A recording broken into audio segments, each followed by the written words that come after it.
Pasta 19.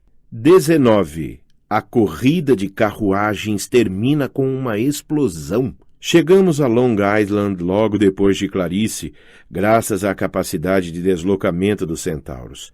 Cavalguei no lombo de Chiron, mas não conversamos muito, especialmente sobre Cronos. Eu sabia que tinha sido difícil para ele me contar. Não queria pressioná-lo com mais perguntas. Quer dizer, eu conheci uma grande quantidade de parentes embaraçosos, mas Cronos, o maligno senhor Titã que queria destruir a civilização ocidental, não era o tipo de pai que a gente convida para a escola no dia da profissão. Quando chegamos no acampamento, os centauros estavam ansiosos por conhecer Dioniso. Tinham ouvido falar que ele promovia festas insanas, mas ficaram desapontados. O deus do vinho não estava com disposição para celebrar quando o acampamento inteiro se reuniu no topo da colina Meio-Sangue. O acampamento acabara de passar por 2 semanas difíceis. O chalé de artes e ofícios fora totalmente queimado no ataque de um Draco Aionius, que até onde pude imaginar é um nome latino para enorme lagarto que faz as coisas irem pelos ares. Os quartos da casa grande estavam transbordando de feridos. As crianças do chalé de Apolo, que eram os melhores curandeiros, estiveram trabalhando horas a fio nos primeiros socorros. Todos pareciam exaustos e maltratados quando nos amontoamos em volta da árvore de Thalia. No momento em que Clarice pendurou o velocino de ouro no galho mais baixo, o luar pareceu clarear, passando de cinzento para um prata claro. Uma brisa fresca sussurrou entre os galhos e fez o capim ondular até o vale. Tudo entrou em um foco mais nítido. A luz dos vagalumes nos bosques, o aroma dos campos de morangos, o som das ondas na praia. Aos poucos, as agulhas do pinheiro começaram a esverdear, perdendo o tom marrom. Todos vibraram. Estava acontecendo devagar, mas não havia dúvida. A mágica do velocino penetrava na árvore, enchendo-a com uma força nova e expelindo o veneno. Chiron ordenou vigia 24 horas por dia, 7 dias por semana, no topo da colina, pelo menos até que pudesse arranjar um monstro apropriado para proteger o velocino. Disse que publicaria um anúncio no semanário do Olimpo imediatamente. Nesse meio tempo, Clarice foi carregada nos ombros por seus companheiros de chalé até o anfiteatro, onde foi homenageada com uma coroa de louros e muita comemoração em volta da fogueira. Ninguém deu a menor atenção a Annabeth ou a mim. Era como se nunca tivéssemos partido. Acho que era o melhor agradecimento que poderíamos receber, porque se admitissem que tínhamos escapulido furtivamente do acampamento para realizar a missão, teriam de nos expulsar. E, na verdade, eu não queria mesmo mais nenhuma atenção. Era boa a sensação de ser apenas um dos campistas, para variar. Mais tarde, naquela noite, quando estávamos assando guloseimas e ouvindo os irmãos Stoll nos contarem uma história de fantasmas sobre um rei perverso que fora comido vivo por doces demoníacos no café da manhã, Clarice me empurrou por trás e sussurrou ao meu ouvido. Não é porque você foi legal uma vez, Jackson, que está fora de perigo com Ares.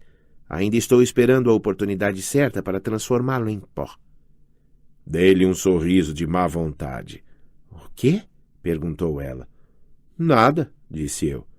É bom estar em casa. Na manhã seguinte, depois que os pôneis de festa partiram de volta para a Flórida, Chiron fez um aviso de surpresa. As corridas de bigas seriam realizadas conforme programado. Todos tínhamos imaginado que elas ficariam para trás, já que Tântalo se fora, mas completá-las parecia ser a coisa certa a fazer, especialmente agora que Chiron estava de volta e o acampamento estava seguro. Tyson não ficou muito entusiasmado com a ideia de entrar novamente numa biga, depois da nossa primeira experiência, e ficou feliz em deixar que eu formasse uma equipe com Annabeth. Eu conduziria, Annabeth defenderia, e Tyson atuaria como nosso mecânico de pit stop.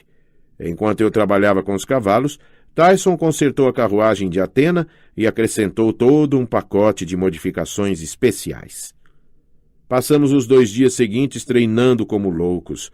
Annabeth e eu concordamos que, caso vencêssemos, o prêmio de nenhum trabalho na cozinha durante 1 mês inteiro seria dividido entre nossos 2 chalés. Como Athena tinha mais campistas, teria a maior parte da folga, o que por mim estava ok. Eu não me importava com o prêmio. Só queria vencer. Na noite anterior à corrida, fiquei acordado até tarde nos estábulos. Estava conversando com nossos cavalos, dando-lhes as instruções finais, quando alguém bem atrás de mim disse: "Ah, belos animais, os cavalos. Gostaria de ter pensado neles." Um cara de meia idade em uniforme dos Correios estava encostado na porta do estábulo. Era magro, com cabelo preto encaracolado embaixo do elmo branco e carregava um malote postal pendurado no ombro. "Hermes?" gaguejei. "Olá, Percy. Não me reconheceu sem as roupas de corrida?" Eu não sabia muito bem se deveria me ajoelhar, comprar selos ou o quê. Então me ocorreu por que ele devia estar ali. Escute, Sr. Hermes, quanto a Luke..." O deus arqueou as sobrancelhas. Nós o vimos. Tudo bem, disse eu. Mas... Vocês não conseguiram fazê-lo ouvir a voz da razão? Bem, nós tentamos nos trucidar mutuamente em um duelo até a morte. Entendo. Você tentou a aproximação diplomática? Sinto muito mesmo. Quer dizer, você nos deu aqueles presentes impressionantes e tudo, e eu sei que você queria que Luke voltasse, mas ele se tornou mal. Mal mesmo, para valer. Ele diz que tem a sensação de que você o abandonou. Esperei Hermes ficar furioso. Imaginei que ele me transformaria em um hamster ou coisa assim, e eu não tinha a menor vontade de ser de novo um roedor. Em vez disso, ele apenas suspirou. Você já teve a impressão de que seu pai o abandonou, Percy? Ai. Tive vontade de dizer, só algumas centenas de vezes por dia. Eu não falava com Poseidon desde o último verão, nunca estivera sequer em seu palácio submarino. E também havia toda aquela coisa com Tyson. Nenhum aviso, nenhuma explicação. Simplesmente, bum, você tem um irmão. É de se imaginar que uma pessoa mereça uma ligadinha para avisar ou coisa assim. Quanto mais eu pensava nisso, mais zangado ficava. Percebi que realmente queria reconhecimento pela missão que completara, mas não dos outros campistas. Queria que meu pai dissesse alguma coisa. Que reparasse em mim. Hermes acomodou melhor o malote no ombro. Percy, a parte mais difícil de ser um deus é que você, muitas vezes, precisa agir indiretamente, em especial quando se trata dos próprios filhos.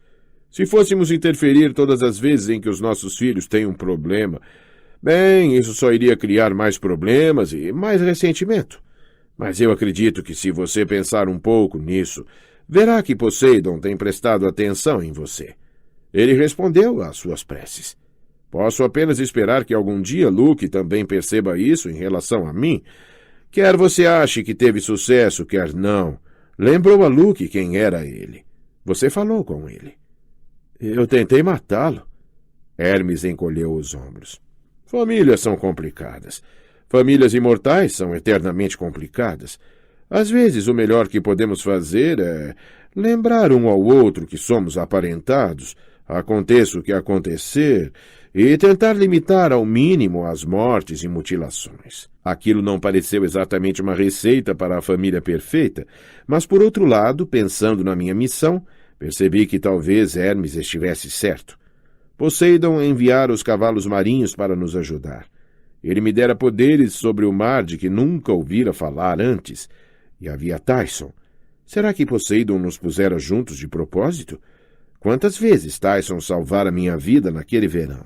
À distância, soou a trombeta de concha, anunciando a hora de recolher. Você precisa ir para a cama, disse Hermes. Eu já o ajudei a se meter em encrencas suficientes este verão. Na verdade, só vim para fazer esta entrega. Uma entrega? Eu sou o mensageiro dos deuses, Percy. Ele tirou um aparelho de protocolo eletrônico de sua mala postal e entregou para mim. Assine aqui, por favor. Peguei a caneta do aparelho antes de perceber que nela havia um par de minúsculas serpentes verdes entrelaçadas. Deixei a caneta cair. Disse Jorge. Realmente, Percy, ralhou Marta. Você gostaria de ser derrubado no chão de um estábulo? Desculpem.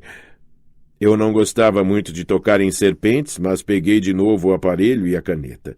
Marta e George se retorceram embaixo dos meus dedos, formando uma espécie de apoio para lápis, como os que meu professor de educação especial me fazia usar na segunda série. Você me trouxe um rato? Perguntou George. Não, disse eu. Nós não encontramos nenhum. E um porquinho da Índia. Jorge, repreendeu Marta, não provoque o menino. Assinei e devolvi o aparelho para Hermes. Em troca, ele me entregou um envelope azul mar. Meus dedos tremeram. Mesmo antes de abrir, percebi que era do meu pai. Pude sentir seu poder no papel azul frio, como se o próprio envelope tivesse sido dobrado com uma onda do oceano. Boa sorte amanhã, disse Hermes. É uma bela parelha de cavalos que você tem ali, mas vai ter de me desculpar se eu torcer pelo chalé de Hermes. E não fique desanimado demais depois de ler isto, meu querido, disse Marta. Ele de fato se preocupa com você. O que você quer dizer? Perguntei. Não ligue para ela, disse Jorge. E da próxima vez, lembre-se, as serpentes trabalham por gorjetas. Já basta vocês dois, disse Hermes. Adeus, Percy. Por enquanto. Pequenas asas brancas brotaram em seu elmo. Ele começou a brilhar e eu sabia o bastante sobre os deuses para desviar os olhos antes que ele revelasse sua verdadeira forma divina. Com um brilhante clarão branco, ele se foi e fiquei sozinho com os cavalos. Olhei para o envelope azul em minhas mãos. Estava endereçado em uma caligrafia forte, mas elegante, que eu já vira uma vez em um pacote que Poseidon me enviara no último verão. Percy Jackson, AC, Acampamento Meio Sangue, Farm Road, 3141, Long Island, Nova York, 11954. Uma carta de verdade do meu pai. Talvez ele dissesse que eu tinha feito um bom trabalho ao conseguir o velocino, explicasse a respeito de Tyson ou pedisse desculpas por não ter falado comigo antes. Havia tantas coisas que eu gostaria que estivessem naquela carta. Abri o envelope e desdobrei o papel. Era simples o que estava escrito no meio da página. Prepare-se. Na manhã seguinte, estava todo mundo aos cochichos sobre a corrida de bigas, embora ficassem olhando nervosamente para o céu como se esperassem ver pássaros de Estinfália se reunindo. Não apareceu nenhum. Era um lindo dia de verão, com céu azul e muito sol. O acampamento começava a ter a aparência que deveria. As campinas estavam verdes e luxuriantes. As colunas brancas reluziam nos edifícios gregos. Dríades brincavam alegres nos bosques. E eu me sentia infeliz. Ficar acordado a noite inteira pensando no aviso de Poseidon. Prepare-se. Quer dizer, ele se dá ao trabalho de escrever uma carta e escreve apenas aquilo? Marta, a serpente, me dissera para não ficar desapontado. Talvez Poseidon tivesse uma razão para ser tão vago. Talvez não soubesse exatamente sobre o que estava me advertindo, mas sentisse que algo grandioso estava prestes a acontecer, algo que poderia me deixar completamente arrasado, a não ser que estivesse preparado. Foi difícil, mas tentei voltar meus pensamentos para a corrida. Enquanto Annabeth e eu nos encaminhávamos para a pista, não pude deixar de admirar o trabalho que Tyson fizera na biga de Atena. A carruagem reluzia com seus reforços de bronze. As rodas tinham sido realinhadas com uma suspensão mágica e assim deslizávamos sem um solavanco sequer. O arreamento dos cavalos estava tão perfeitamente equilibrado que a parelha virava ao mais leve puxão nas rédeas. Tyson fizera 2 dardos para nós, cada qual com 3 botões no cabo. O primeiro botão preparava o dardo para explodir com o impacto, liberando um arame farpado que se embaraçaria nas rodas de um oponente e as despedaçaria. O segundo botão produzia uma ponta de bronze rombuda, mas ainda assim muito dolorosa, projetada para derrubar o auriga. O terceiro botão produziria um arpel que poderia ser usado para travar a carruagem do inimigo ou empurrá-la para longe. Calculei que estávamos em excelente condição para a corrida, mas Tyson assim mesmo me advertiu para ser cuidadoso. As equipes das outras carruagens tinham truques à beça para puxar dos seus mantos. Aqui, disse ele pouco antes de começar a corrida. Ele me entregou um relógio de pulso. Não havia nele nada de especial. Apenas um mostrador branco e prata e uma pulseira de couro preto. Mas assim que o vi, percebi que era naquilo que eu o vira trabalhar durante todo o verão. Normalmente não uso relógio. Que importância tem saber as horas? Mas não podia dizer não a Tyson. Obrigado, parceiro. Coloquei-o no pulso e descobri que era surpreendentemente leve e confortável. Eu mal sentia que o estava usando. Não consegui terminá-lo em tempo para a viagem, murmurou Tyson. Desculpe. Ei, cara, não é importante. Se precisar de proteção na corrida, aconselhou ele, aperte o botão. Ah, legal. Não vi como a hora certa poderia ajudar grande coisa, mas fiquei comovido por Tyson ter se preocupado.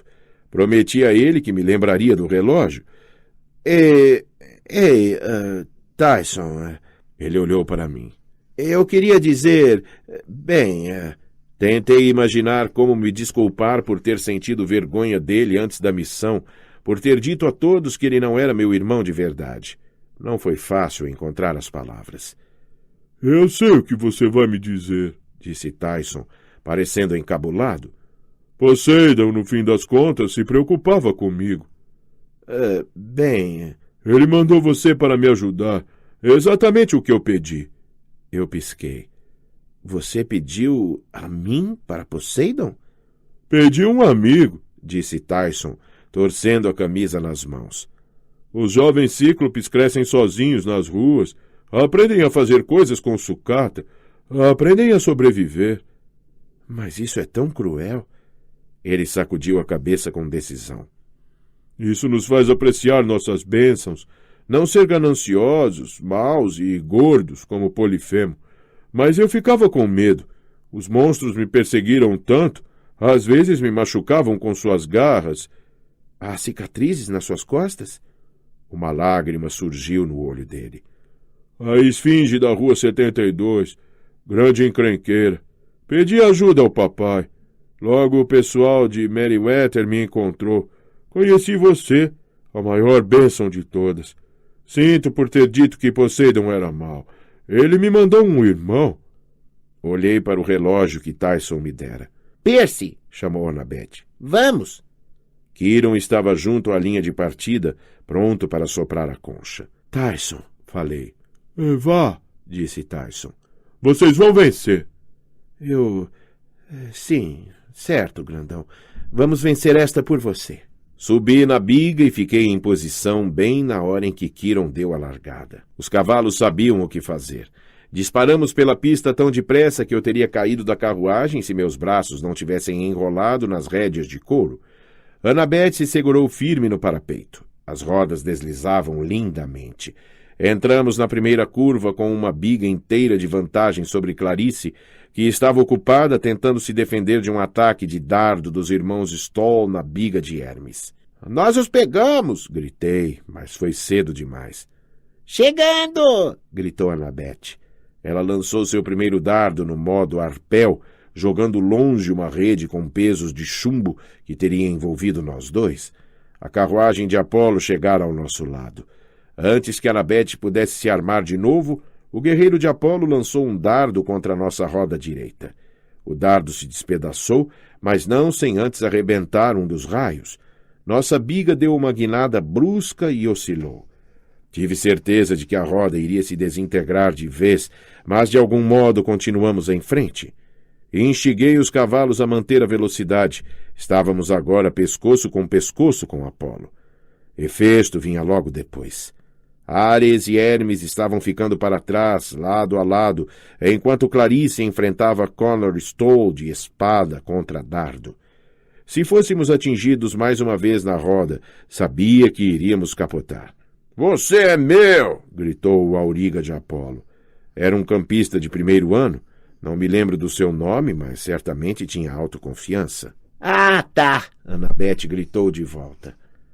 Ela pegou o segundo dardo, um grande risco, considerando que ainda tínhamos uma volta completa pela frente, e o lançou contra o auriga de Apolo. A pontaria foi perfeita. A ponta rombuda surgiu bem no momento em que o dardo atingiu o Auriga no peito, derrubando-o sobre o parceiro e fazendo os dois tombarem da carruagem num salto mortal para trás.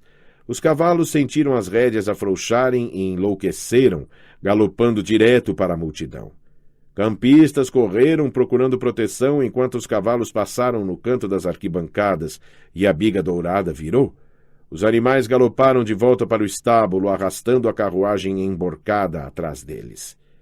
Consegui manter nossa biga inteira ao longo da segunda curva, a despeito dos gemidos da roda direita. Passamos pela linha de partida e entramos trovejando na volta final. O eixo rangia e chiava. A roda instável estava nos fazendo perder velocidade, muito embora os cavalos respondessem a todos os meus comandos, correndo como uma máquina bem lubrificada. A equipe de Hefesto continuava avançando. Beckendorf sorriu ao pressionar um botão no seu painel de controle. Cabos de aço foram lançados da frente de seus cavalos mecânicos e se enroscaram na traseira de nossa biga. A carruagem estremeceu quando o sistema de guincho de Beckendorf começou a funcionar, arrastando-nos para trás enquanto Beckendorf era puxado para frente. Annabeth praguejou e puxou sua faca. Ela golpeou os cabos, mas eram grossos demais. Não consigo cortá-los, gritou. A carruagem de Hefesto estava agora perigosamente próxima, os cavalos a ponto de nos esmagar com os cascos. Troque comigo, disse a Annabeth. Pegue as rédeas. Mas confia em mim. Ela passou para frente e agarrou as rédeas. Eu me virei, num esforço para manter o equilíbrio, e destampei contra a corrente. Dei um golpe para baixo e os cabos arrebentaram como linha de pipa. Fomos lançados para frente, mas o Auriga de Beckendorf simplesmente deu uma guinada para a esquerda e encostou a biga ao nosso lado. Beckendorf puxou sua espada. Ele desferiu um golpe contra Annabeth e eu o desviei. Estávamos entrando na última curva. Jamais conseguiríamos. Eu precisava desestabilizar a carruagem de Hefesto e tirá-la do caminho, mas também tinha de proteger Annabeth. Beckendorf era um cara legal, mas isso não significava que ele não iria mandar nós dois para a enfermaria se baixássemos a guarda. Estávamos agora pescoço com pescoço, Clarice se aproximando atrás, recuperando o tempo perdido. Até mais, Percy! Gritou Beckendorf. Aí vai um presentinho de despedida. Ele atirou uma bolsa de couro em nossa biga. Aquilo grudou imediatamente no piso e começou a soltar uma fumaça verde. Fogo grego! Gritou Annabeth. Eu praguejei. Tinha ouvido histórias sobre o que o fogo grego era capaz de fazer. Calculei que teríamos talvez 10 segundos antes que aquilo explodisse. Livre-se dele! Gritou Annabeth. Mas eu não podia. A carruagem de Hefesto ainda estava ao lado, aguardando até o último segundo para se certificar de que seu presentinho explodiria. Beckendorf me mantinha ocupado com sua espada. Se eu baixasse a guarda por tempo suficiente para lidar com o fogo grego, Annabeth seria fatiada e nós nos arrebentaríamos de um jeito ou de outro. Tentei chutar a bolsa de couro para longe, mas não consegui. Ela estava bem grudada. Então me lembrei do relógio. Não sabia como aquilo poderia ajudar, mas consegui apertar o botão do cronômetro. No mesmo instante, o relógio se transformou.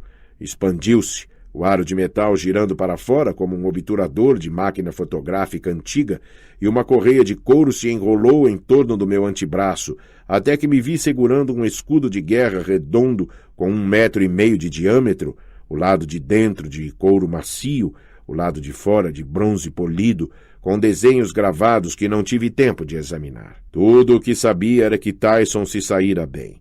Ergui o escudo e a espada de Beckendorf retiniu contra ele. Sua lâmina se estilhaçou. — O quê? — gritou ele. — Como? Ele não teve tempo de dizer mais nada porque eu o atingi no peito com o meu novo escudo e o fiz voar da carruagem e rolar pela poeira.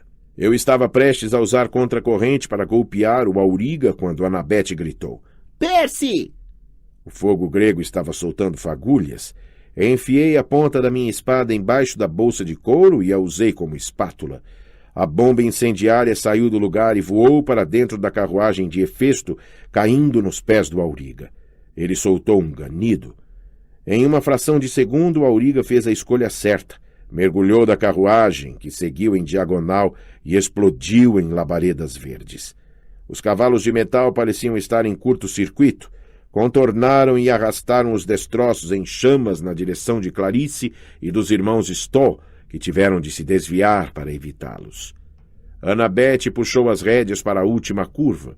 Eu me segurei, certo de que iríamos capotar, mas de algum modo ela conseguiu continuar e tocou os cavalos pela linha de chegada.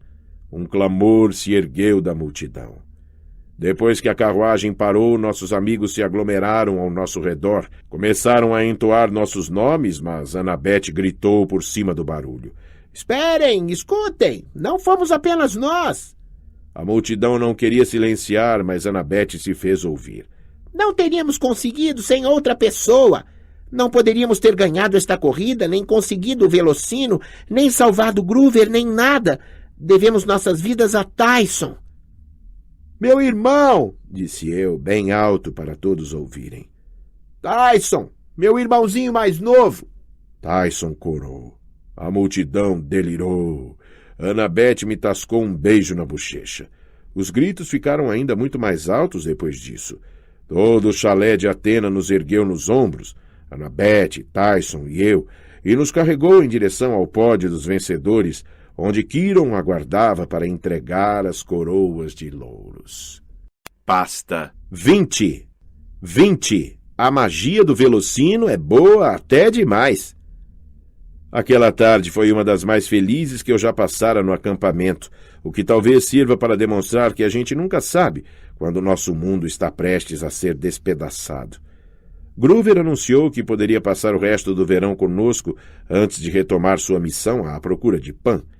Seus superiores no Conselho dos Anciãos de Casco Fendido ficaram tão impressionados por ele não ter se deixado matar e ter aberto o caminho para futuros buscadores que lhe concederam uma licença de 2 meses e um novo conjunto de flautas de bambu.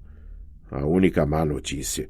Groover insistiu em tocar aquelas flautas a tarde inteira, e seus dons musicais não haviam melhorado muito. Ele tocou a IMCA, e os morangueiros começaram a enlouquecer, enroscando-se em nossos pés como se estivessem tentando nos estrangular. Acho que não poderia culpá-los. Groover me contou que poderia desfazer a conexão empática entre nós, agora que estávamos frente a frente, mas eu lhe disse que simplesmente aceitava continuar com ela se estivesse tudo bem com ele. Ele pôs de lado suas flautas de junco e me olhou. Mas se eu me meter em encrenca de novo, você estará em perigo, Percy. Você pode morrer. Se você se meter em encrenca de novo, eu quero saber a respeito. E vou ajudá-lo de novo, homem-bode. Não faria de outro jeito. No fim, ele concordou em não romper a conexão. Voltou a tocar a IMCA para os morangueiros. Eu não precisava de uma conexão empática com as plantas para saber como elas se sentiam com aquilo. Mais tarde, durante a aula de arco e flecha, Quiron me chamou de lado e contou que havia resolvido meus problemas com o colégio Merryweather. O colégio não me culpava mais por destruir o ginásio. A polícia não estava mais me procurando. — Como conseguiu isso? Perguntei.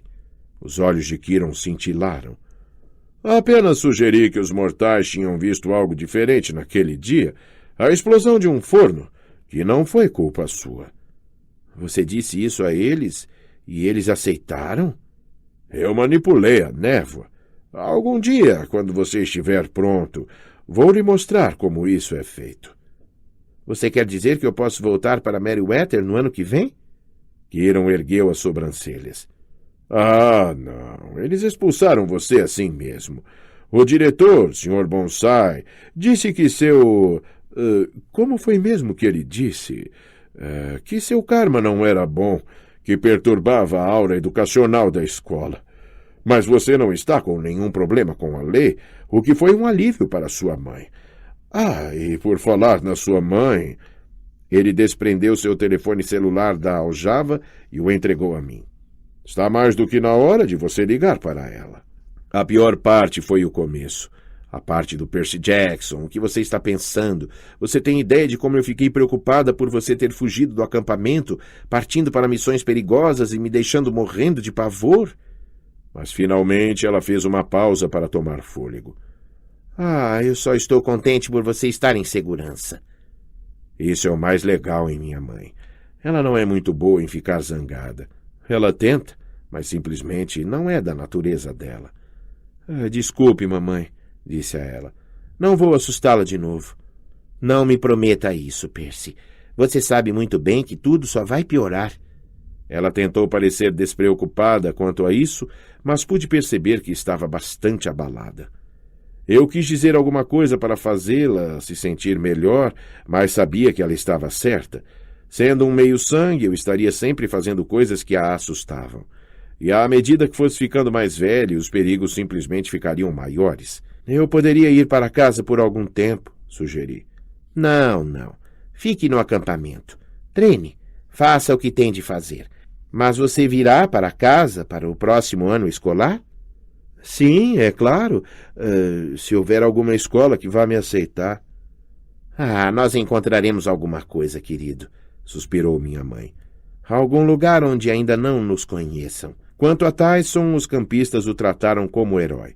Eu teria ficado feliz em tê-lo como companheiro de chalé para sempre, mas naquela noite, quando estávamos sentados em uma duna de areia com vista para o estreito de Long Island, ele fez uma comunicação que me pegou totalmente de surpresa. Papai se comunicou comigo em sonho na noite passada, disse ele.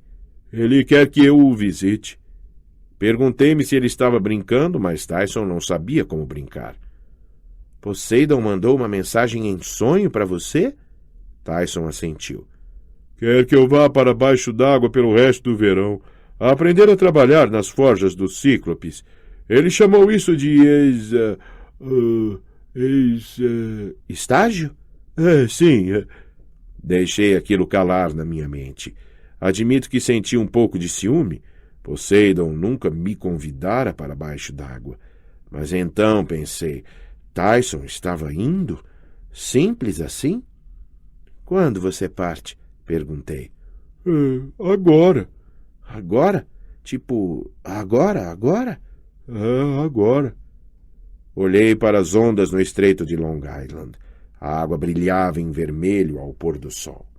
Estou feliz por você, grandão, consegui dizer. Sério mesmo. Difícil deixar meu novo irmão, disse ele com um tremor na voz. Mas eu quero fazer coisas, armas para o acampamento. Vocês vão precisar delas. Infelizmente, eu sabia que ele tinha razão. O Velocino não tinha resolvido todos os problemas do acampamento. Luke ainda estava lá fora, reunindo um exército a bordo do Princesa Andrômeda. Cronos ainda estava se reconstituindo em seu caixão de ouro. No fim, acabaríamos tendo de enfrentá-lo. Você vai fazer as melhores armas que já existiram, disse a Tyson. Ergui meu relógio com orgulho. Aposto que elas também vão mostrar a hora certa. Tyson deu uma fungada. Irmãos ajudam um ao outro. Você é meu irmão, disse eu. Não há dúvidas a respeito disso. Ele me deu uma palmadinha nas costas tão forte que quase me derrubou na duna de areia. Então enxugou uma lágrima da bochecha e se levantou para partir. Use bem o escudo. Farei isso, grandão. Vai salvar sua vida algum dia. O modo como ele disse isso, tão prático, me fez pensar se aquele seu olho de cíclope podia enxergar o futuro. Ele desceu para a praia e assobiou. Arco-íris, o cavalo marinho, saltou das ondas. Observei os dois partindo juntos para os domínios de Poseidon. Depois que eles se foram, baixei os olhos para meu novo relógio, apertei o botão e o escudo se expandiu em espiral até seu tamanho pleno. Marteladas no bronze, havia figuras em estilo grego antigo, cenas das nossas aventuras naquele verão. Lá estávamos, Annabeth exterminando um lestrigão jogador de queimado, eu lutando contra os touros de bronze na colina meio-sangue, Tyson cavalgando arco-íris rumo ao Princesa Andrômeda, o Birmingham disparando seus canhões contra Caríbides. Passei a mão sobre uma figura de Tyson lutando com a Hidra enquanto segurava no alto uma caixa de donuts monstro. Não pude deixar de sentir tristeza. Sabia que Tyson se divertiria um bocado embaixo do oceano, mas eu sentiria saudade de tudo em relação a ele. Seu fascínio por cavalos, o modo como conseguia consertar carruagens de guerra ou amarrotar metal com as mãos nuas. ou dar nós em caras malvados. Sentiria saudades até dos seus roncos de terremoto na cama ao lado a noite inteira. Ei, Percy! Virei-me. Annabeth e Groover estavam em pé no topo da duna. Acho que talvez eu tivesse um pouco de areia nos olhos porque estava piscando muito. Tyson, falei. Ele teve de... Nós sabemos, disse Annabeth suavemente. Kiron nos contou. Forjas dos Cíclopes, Groover estremeceu. Ouvi dizer que a comida da cantina de lá é horrível. Tipo enchilada. Nem pensar. Annabeth estendeu a mão. Venha, cabeça de alga. Hora do jantar. Caminhamos de volta para o pavilhão do refeitório juntos, só nós três, como nos velhos tempos. Houve uma tempestade naquela noite, mas ela se dividiu em volta do acampamento meio-sangue, como as tempestades costumam fazer. Raios relampejavam no horizonte, ondas golpeavam a praia, mas nenhuma gota caía no nosso vale. Estávamos protegidos de novo, graças ao Velocino, encerrados em nossas fronteiras mágicas. Ainda assim, meus sonhos foram agitados. Ouvi Cronos me provocando das profundezas do Tártaro. Polifemo está sentado, cego, em sua caverna, jovem herói, acreditando que obteve uma grande vitória. Será que você está menos iludido? O riso frio do Titã encheu as trevas. Então meu sonho mudou. Eu estava seguindo Tyson para o fundo do mar, entrando na corte de Poseidon. Era um salão radiante, cheio de luz azul, o piso pavimentado com pérolas. E lá, em um trono de coral, sentava-se meu pai, vestido como um simples pescador, de short caque e uma camiseta alvejada de sol. Ergui os olhos para seu rosto curtido pelas intempéries, seus olhos verdes profundos, e ele disse apenas, prepare-se. Acordei assustado. Alguém batia com força na porta. Groover irrompeu sem esperar permissão. Percy, ele gaguejou. Annabeth, na colina, ela... O olhar dele me dizia que alguma coisa estava terrivelmente errada. Annabeth estivera de guarda naquela noite protegendo o Velocino. Se algo tivesse acontecido... Arranquei as cobertas, o sangue como gelo nas minhas veias. Enfiei algumas roupas enquanto Groover tentava formar uma frase completa, mas ele estava atordoado demais, sem fôlego demais. Ela está lá, caída, simplesmente lá, caída. Corri para fora e disparei pelo pátio central, Groover logo atrás de mim. Rompi a aurora, mas o acampamento inteiro parecia agitado. A notícia estava se espalhando. Algo gigantesco acontecera. Alguns campistas já estavam rumando para a colina, sátiros, ninfas e heróis em uma estranha mistura de armaduras e pijamas. Ouvi o tropel de cascos de cavalo e Kiron chegou galopando atrás de nós com uma expressão terrível. — É verdade? — perguntou a Groover. Groover só conseguiu balançar a cabeça, a expressão confusa. Tentei perguntar o que estava acontecendo, mas Kiron me agarrou pelo braço e, sem esforço, me ergueu para suas costas. Juntos, subimos a colina meio-sangue, onde uma pequena multidão começara a se reunir. Esperei não encontrar o Velocino no pinheiro, mas ele ainda estava lá, brilhando à primeira luz da madrugada. A tempestade havia se interrompido e o céu estava vermelho sangue. — Maldito seja o Senhor Titã! — disse Kiron. — Ele nos enganou outra vez. Deu a si mesmo uma nova chance de controlar a profecia. — O que você quer dizer? — perguntei. — O Velocino, disse ele. O Velocino fez seu trabalho bem demais. Galopamos em frente, todo o mundo abrindo caminho para nós. Ali, na base da árvore, uma menina jazia inconsciente. Outra menina, de armadura grega, estava ajoelhada ao lado dela. O sangue retumbava em meus ouvidos. Eu não conseguia pensar direito. Annabeth tinha sido atacada? Mas por que o Velocino ainda estava lá? A própria árvore parecia perfeitamente bem, íntegra e saudável, permeada pela essência do Velocino de ouro. — Ele curou a árvore, disse Kiron com a voz áspera. E o veneno não foi a única coisa expurgada. Então percebi que Annabeth não era a menina caída no chão. Era a de armadura, ajoelhada ao lado da menina inconsciente. Quando Annabeth nos viu, correu para Kiron. Ela... Assim, de repente, lá... Lágrimas corriam de seus olhos, mas eu ainda não entendia. Estava apavorado demais para ver sentido naquilo tudo. Pulei das costas de Kiron e corri na direção da menina inconsciente. — Percy, espere! — disse Kiron. Ajoelhei-me ao lado dela. Tinha cabelo preto curto e sardas no nariz. Tinha a constituição de uma corredora de longa distância, flexível e forte, e usava umas roupas que eram algo entre o punk e o gótico. Camiseta preta, jeans pretos esfarrapados e uma jaqueta de couro com buttons de uma porção de bandas de que eu nunca ouvira falar. Não era uma campista. Não a reconheci de nenhum dos chalés, e, no entanto, estava com a mais estranha sensação de que já a tinha visto antes. — É verdade, disse Groover, esbaforido por causa da corrida colina acima. — Não posso acreditar. Ninguém mais se aproximou da menina. Pus a mão na testa dela. Sua pele estava fria, mas as pontas dos meus dedos formigaram, como se estivessem queimando. — Ela precisa de néctar e ambrosia, disse eu. Era claramente uma meio-sangue, fosse ou não uma campista. Pude sentir isso só de tocá-la. Não entendia por que todos pareciam tão apavorados. Peguei-a pelos ombros e a coloquei sentada com a cabeça apoiada em meu ombro. — Venham! — gritei para os outros. — O que há de errado com vocês? Vamos levá-la para a casa grande.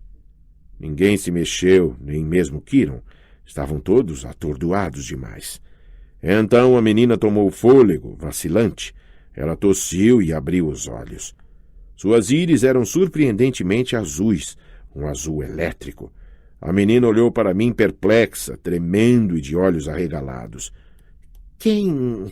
— Eu sou Percy, disse eu. Você está em segurança agora. — O sonho mais estranho. Está tudo bem. Morrendo. — Não, assegurei-lhe. — Você está bem. Qual é seu nome? Foi quando eu soube. Antes mesmo de ela dizer. Os olhos azuis da menina se fixaram nos meus e entendi o porquê da missão do Velocino de Ouro. O envenenamento da árvore. Tudo. Cronos fizera aquilo para colocar mais uma peça de xadrez em jogo. Mais uma chance de controlar a profecia. Até Kiron, Annabeth e Groover, que deveriam estar celebrando aquele momento, estavam chocados demais, pensando no que aquilo poderia significar para o futuro. E eu amparava uma pessoa destinada a ser minha melhor amiga ou, possivelmente, minha pior inimiga. — Eu sou Thalia, disse a menina. — Filha de Zeus. Pasta 21. Agradecimentos. Muito obrigado aos meus jovens testadores betas, Geoffrey Cole e Travis Stoll, por terem lido o manuscrito e feito boas sugestões.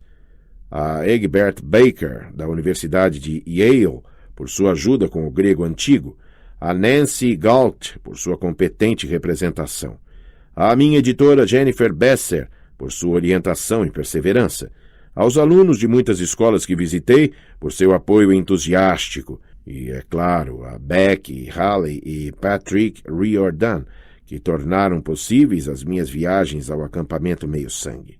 Pasta 22.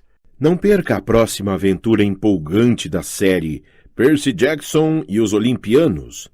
Livro 3, A Maldição do Titã. 1. A Maldição do Titã. Na sexta-feira anterior às férias de inverno, minha mãe arrumou uma sacola de viagem e algumas armas letais para mim e me levou para um novo internato. A caminho pegamos minhas amigas Annabeth e Thalia. Eram 8 horas de carro de Nova York até Bar Harbor, Maine. Chuva e neve castigavam a rodovia. Annabeth, Thalia e eu não nos víamos fazia meses, mas em meio à tempestade e à ideia do que estávamos prestes a fazer, nos sentíamos nervosos demais para conversar muito. A exceção era minha mãe. Ela fala mais quando está nervosa. Quando finalmente chegamos a Westover Hall, já estava escurecendo e ela havia contado a Annabeth e Thalia todas as histórias embaraçosas de bebê que havia para contar a meu respeito. Thalia limpou o embaçamento da janela do carro e olhou para fora. — Ah, sim, isso vai ser divertido. Westover Hall parecia o castelo de um cavaleiro malvado. Era toda de pedras pretas, com torres e janelas em fenda, e um grande conjunto de portas duplas de madeira. Ficava sobre um penhasco nevado que dava para uma grande floresta gelada de um lado e o oceano cinzento e turbulento do outro. — Vocês têm certeza de que não querem que eu espere? Perguntou minha mãe. — Não, mãe, obrigado, disse eu. Não sei quanto tempo vai levar. Vai dar tudo certo. — Mas como vocês vão voltar? Estou preocupada, Percy. Esperei não estar corando. Já era bastante ruim ter de depender da minha mãe para me levar para as minhas batalhas. — Está tudo bem, Sra. Jackson. Annabeth sorriu tranquilizadora. Seus cabelos loiros estavam enfiados em um gorro de esquiador e seus olhos cinzentos eram da mesma cor do oceano. Nós vamos mantê-lo longe das encrencas. Minha mãe pareceu relaxar um pouco. Ela acha que Annabeth é a semideusa mais sensata que já conseguiu chegar à 8ª série. Está certa de que Annabeth quase sempre evita que eu seja morto. Tem razão, mas isso não quer dizer que eu tenha de gostar disso. Está bem, queridos, disse minha mãe. Vocês têm tudo o que precisam? Sim, Sra. Jackson, disse Thalia. Obrigada pela carona. Pulloveres de reserva? Vocês têm o número do meu celular? Mãe, a sua ambrosia e o seu néctar, Percy, e um dracma de ouro para o caso de você precisar entrar em contato com o acampamento? Mãe, é sério. Tudo vai dar certo. Vamos, meninas. Ela pareceu um pouco magoada e eu senti uma ponta de arrependimento por isso, mas estava pronto para sair daquele carro. Se minha mãe contasse mais uma história sobre a gracinha que eu era no banho quando tinha 3 anos, eu ia me enterrar da neve e morrer congelado. Annabeth e Thalia me seguiram. O vento soprou através do meu casaco como adagas de gelo. Depois que o carro de minha mãe sumiu de vista, Thalia disse: Sua mãe é demais, Percy. Ela é bem legal, admiti.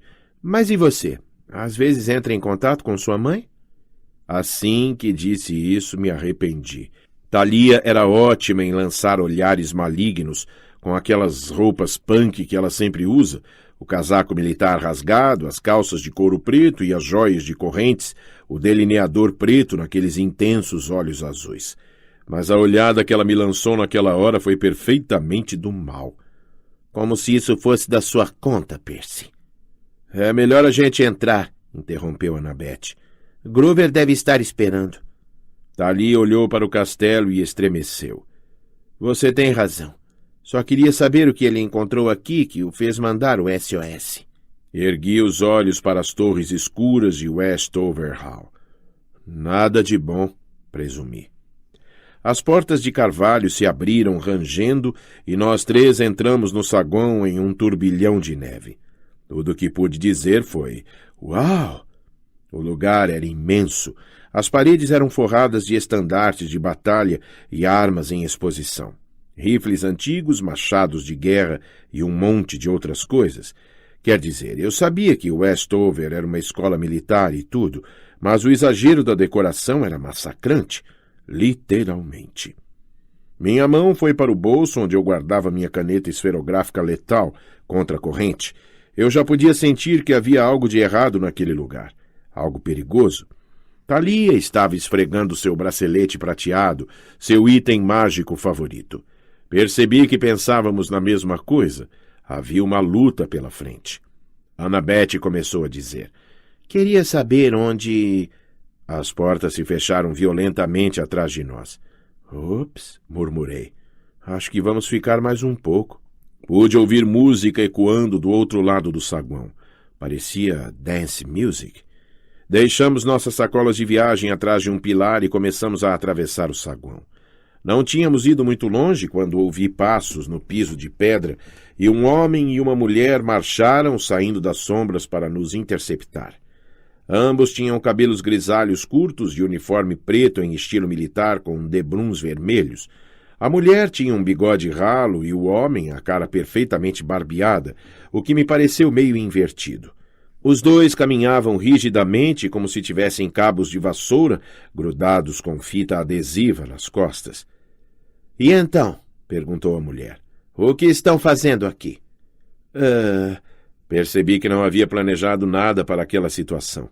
Estava tão concentrado em chegar até Groover e descobrir o que estava errado, que não levara em consideração que alguém poderia questionar por que 3 crianças estavam se esgueirando para dentro da escola no meio da noite. Não tínhamos conversado no carro sobre como faríamos para entrar. Eu disse, Madame, nós estamos só... Ah! Disparou o homem, o que me fez dar um pulo. Não são permitidos visitantes no baile. Vocês vão ser expulsos. Ele tinha um sotaque, francês talvez. Pronunciava o X como em pixel. Era alto, com cara de águia.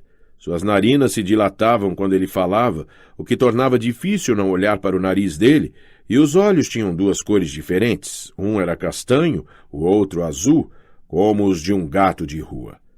Calculei que ele estava a ponto de nos atirar na neve, mas então Thalia deu um passo à frente e fez algo muito estranho.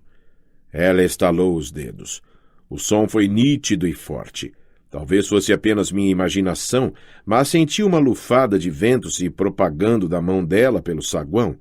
O vento passou por cima de todos nós e fez tremular os estandartes nas paredes. Ah, mas não somos visitantes, senhor, disse Thalia. Estudamos aqui. O senhor lembra, eu sou Thalia, e estes são Annabeth e Percy. Estamos na 8ª série. O professor estreitou os olhos de 2 cores. Eu não sabia o que Thalia estava pensando. Agora, provavelmente, seríamos castigados por mentir e também atirados na neve. Mas o homem pareceu hesitar. Ele olhou para sua colega. Senhorita Tangis, conhece estes alunos? A despeito do perigo que corríamos, tive de morder a língua para não rir. Uma professora chamada Tangis? Ele devia estar brincando. A mulher piscou como alguém que acabava de despertar de um transe.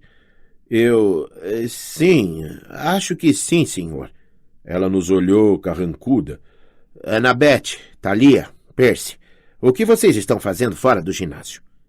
Antes que pudéssemos responder, ouvi mais passos e Groover veio correndo, sem fôlego. Vocês conseguiram! Vocês... O que é isso, Sr. Underwood? Disse o homem. Seu tom deixou claro que ele detestava Groover. O que significa conseguiram chegar? Estes alunos moram aqui? Groover engoliu em seco. Sim, senhor. É claro, doutor Strep. Eu só queria dizer que estou muito contente porque eles conseguiram fazer o ponche para o baile. O ponche está uma delícia. E foram eles que fizeram. O doutor Strep nos fulminou com o olhar. Concluí que um dos seus olhos só podia ser postiço. O castanho? O azul? Ele parecia querer nos atirar de cima da torre mais alta do castelo, mas então a senhorita Tangis disse com um ar sonhador. Sim, o ponche está excelente.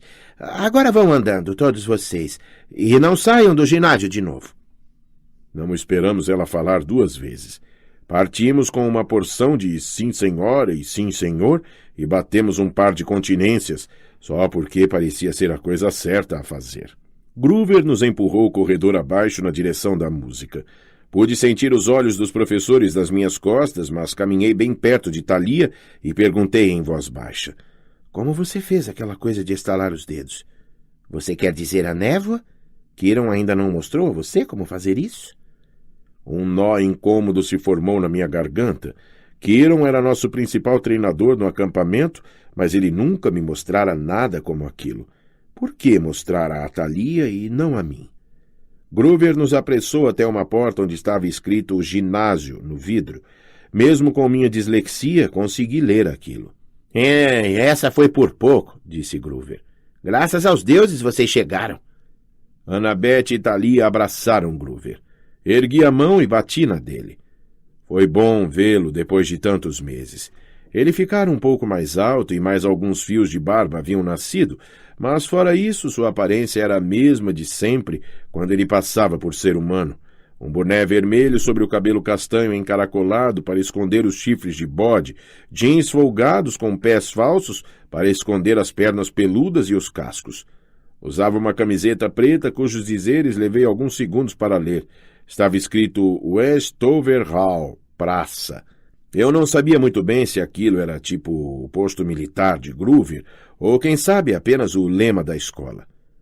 Então, qual é a emergência? Perguntei. Groover respirou fundo. Eu encontrei 2. 2 meio-sangues? Perguntou Thalia surpresa. Aqui? Groover assentiu. Encontrar um meio-sangue já era bastante raro. Naquele ano, Kiron pusera os sátiros para trabalhar horas extras e os enviara aos 4 cantos do país, observando os alunos da 4ª à 8ª séries dos colégios em busca de possíveis recrutas. Eram tempos difíceis. Estávamos perdendo campistas. Precisávamos de todos os novos lutadores que pudéssemos encontrar. O problema era que não havia muitos semideuses por aí. Um irmão e uma irmã, disse ele. Tem 10 e 12 anos. Não sei quem são seus pais, mas são fortes. E nosso tempo está se acabando. Eu preciso de ajuda. Monstros? 1. Groover parecia nervoso. Ele suspeita. Não acredito que já tenha certeza, mas é o último dia do ano letivo. Estou certo de que não permitirá que eles deixem a escola antes de descobrir. Pode ser nossa última chance. Cada vez que tento chegar perto deles, o monstro está sempre lá, me impedindo. Eu não sei o que fazer. Groover olhou desesperado para Thalia. Tentei não me sentir incomodado com isso. Normalmente, Groover olhava para mim esperando respostas, mas Thalia tinha precedência. Não apenas porque o pai dela era Zeus, Thalia tinha mais experiência que qualquer um de nós em combater monstros no mundo real. Certo, disse ela. Esses meios-sangues estão no baile? Groover assentiu. Então vamos dançar, disse Thalia. Quem é o monstro? Ah, falou Groover olhando em volta, nervoso. Você acabou de conhecê-lo. O vice-diretor, Dr. Strep. O estranho nas escolas militares é que as crianças ficam enlouquecidas quando acontece algum evento especial e elas podem tirar o uniforme. Acho que é porque tudo é tão rígido, o restante do tempo elas sentem que precisam compensar ao máximo, ou coisa assim. Havia balões pretos e vermelhos espalhados por todo o piso do ginásio e os caras os chutavam um na cara do outro ou tentavam estrangular um ao outro com as correntes de papel crepom grudadas nas paredes. As meninas se moviam de lá para cá, amontoadas como num jogo de futebol americano, do jeito como sempre fazem, usando montes de maquiagem, blusas de alças finas, calças de cores berrantes e sapatos que pareciam instrumentos de tortura. Volta e meia cercavam algum pobre coitado como um cardume de peixes e aos gritinhos e risadinhas, e quando finalmente se afastavam, o cara estava com fitas no cabelo e rabiscos de batom na cara inteira. Alguns dos caras mais velhos se pareciam mais comigo, pouco à vontade, junto às paredes do ginásio, tentando se esconder, como se a qualquer minuto fossem ter de lutar pelas suas vidas. No meu caso, é claro, isso era verdade. Lá estão eles. Groover acenou com a cabeça para 2 crianças mais novas discutindo na arquibancada. Bianca e Nico D'Angelo. A menina usava um gorro verde frouxo como se estivesse tentando esconder o rosto. O menino era, obviamente, seu irmão menor. Ambos tinham cabelo escuro e sedoso e pele morena e usavam muito as mãos quando falavam. O menino estava embaralhando algum tipo de figurinhas. A irmã parecia repreendê-lo por alguma razão. Ficava olhando em volta como se sentisse que havia algo errado. Annabeth disse. Eles já... Quer dizer, você já contou a eles? Groover sacudiu a cabeça. Você sabe como é. Isso poderia deixá-los ainda mais em perigo. Depois que se dão conta de quem são, seu cheiro fica mais forte. Ele olhou para mim e eu assenti. Na verdade, nunca entendi qual é o cheiro dos meios-sangues para monstros e sátiros, mas sabia que o cheiro pode fazê-lo ser morto. E quanto mais a gente se torna um semideus poderoso, mais tem cheiro de almoço de monstro. Então vamos pegá-los e dar o fora daqui, falei. Dei um passo à frente, mas Thalia pôs a mão em meu ombro. O vice-diretor, Dr. Strep, se esgueirara por uma porta ao lado da arquibancada e estava perto dos irmãos D'Angelo. Ele acenou friamente com a cabeça em nossa direção. Seu olho azul parecia incandescente. A julgar pela expressão dele, adivinhei que Strep não se deixara enganar pelo truque de Thalia com a névoa, afinal. Ele suspeitava de quem éramos. Estava apenas aguardando para ver por que estávamos ali. Não olhe para os irmãos, ordenou Thalia. Temos de esperar uma oportunidade de chegar até eles. Precisamos fingir que não estamos interessados neles. Despistá-los. Como? Somos 3 meios-sangues poderosos. Nossa presença deve confundi-lo. Misturem-se. Ajam naturalmente. Dancem um pouco. Mas fiquem de olho naquelas crianças. Dançar? Perguntou Annabeth. Thalia fez que sim. Ela prestou atenção na música e fez uma careta. Eca! Quem escolheu Jesse McCartney? Groover pareceu ofendido. Eu. Ah, meus deuses, Groover. Isso é tão careta. Não dá para tocar Green Day ou coisa assim? Green o quê? Nada, não. Vamos dançar. Mas eu não sei dançar. Você consegue se eu conduzir, disse Thalia. Vamos, garoto bode. Groover ganiu e Thalia pegou a mão dele e o levou para a pista de dança. Annabeth sorriu. O quê? Perguntei. Nada. É bom ter Thalia de volta. Annabeth havia ficado mais alta que eu desde o último verão, algo que eu achava um pouco incômodo. Ela não costumava usar joias a não ser seu colar de contas do acampamento meio-sangue, mas agora usava pequenos brincos em forma de coruja, o símbolo de sua mãe, Athena. Tirou o gorro de esquiador e seus longos cabelos loiros caíram até os ombros. Por alguma razão, aquilo a fez parecer mais velha. Então, tentei pensar em algo para dizer. Ajam naturalmente, falara Thalia. Quando se é um meio-sangue em uma missão perigosa, que diabo significa agir naturalmente? Tem projetado alguns edifícios legais ultimamente? Os olhos de Annabeth se iluminaram, como sempre acontecia quando ela falava sobre arquitetura. Ah, meus deuses, Percy! Na minha nova escola eu escolhi desenho em perspectiva como matéria eletiva, e tem aquele programa de computador muito legal que... Ela prosseguiu explicando como projetar aquele enorme monumento que queria construir em Manhattan, no Marco Zero, o lugar onde ficavam as torres do World Trade Center. Falou sobre suportes estruturais, fachadas e outras coisas, e eu tentei ouvir. Sabia que ela queria ser uma super-arquiteta quando crescesse. Ela adora matemática, edifícios históricos e tudo mais, mas eu mal entendia uma palavra do que ela dizia. Na verdade, eu estava desapontado por ouvir que ela gostava tanto da nova escola. Era a primeira vez que ia à escola em Nova York. Eu tinha esperanças de vê-la com mais frequência. Era um internato no Brooklyn. Ela e Thalia estavam frequentando juntas, e era bastante perto do acampamento meio-sangue para Kiron poder ajudá-las, caso se metessem em alguma encrenca. Como era uma escola só para meninas e eu estava frequentando a MS 54 em Manhattan, mal podia vê-las. Legal, disse eu. Então você vai ficar por lá o resto do ano, hã? A expressão dela nublou. Bem, talvez, se eu não... Ei! Thalia gritou para nós. Ela estava dançando lentamente com Groover, que ficava tropeçando nas próprias pernas, chutando-a nas canelas. Parecia querer morrer. Pelo menos os pés dele eram falsos. Diferentemente de mim, ele tinha uma desculpa para ser desajeitado. Dancem vocês também, ordenou Thalia. Parecem bobos aí parados. Olhei nervoso para Annabeth e então para os grupos de meninas que perambulavam pelo ginásio. E então? Disse Annabeth.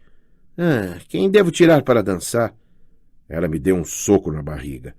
Eu, senhor cabeça de alga. Certo. Lá fomos nós para a pista de dança e dei uma olhada para ver como Thalia e Groover estavam fazendo. Pus uma das mãos na cintura de Annabeth e ela pegou a outra, como se fosse me dar um golpe de judô. Não vou morder, disse ela. Francamente, Percy, vocês não têm festas na sua escola? Não respondi. A verdade é que tínhamos, mas eu nunca gostei. Na verdade, nunca dancei. Normalmente eu era um dos caras jogando basquete no canto. Arrastamos os pés de um lado para o outro durante alguns minutos. Tentei me concentrar em pequenas coisas, como as correntes de papel crepom e a tigela de ponche. Tudo menos o fato de que Annabeth era mais alta que eu, e minhas mãos estavam suadas e provavelmente sem jeito, e eu ficava o tempo todo pisando os pés dela. — O que você estava dizendo antes? — perguntei. — Está com problemas na escola ou coisa assim? Ela contraiu os lábios. — Não é isso. É meu pai. — Eu sabia que Annabeth tinha uma relação instável com o pai.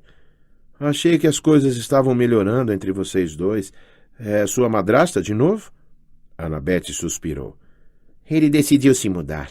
Justamente quando eu estava me acostumando com Nova York, ele aceitou aquele novo emprego bobo de pesquisar para um livro sobre a Primeira Guerra Mundial, em São Francisco. Disse isso do mesmo jeito que eu poderia dizer Campos da Punição ou uniforme de ginástica do Hades. Então ele quer que você se mude para lá com ele? Para o outro lado do país, disse ela em um tom infeliz. E meio-sangues não podem viver em São Francisco. Ele devia saber disso. O quê? Por que não? Annabeth revirou os olhos. Talvez pensasse que eu estava brincando. Você sabe, é bem ali. Ah, disse eu. Não tinha ideia do que ela estava falando, mas não queria parecer bobo. Então, você vai voltar a viver no acampamento ou o quê? É mais sério que isso, Percy. Eu acho que devia contar uma coisa a você.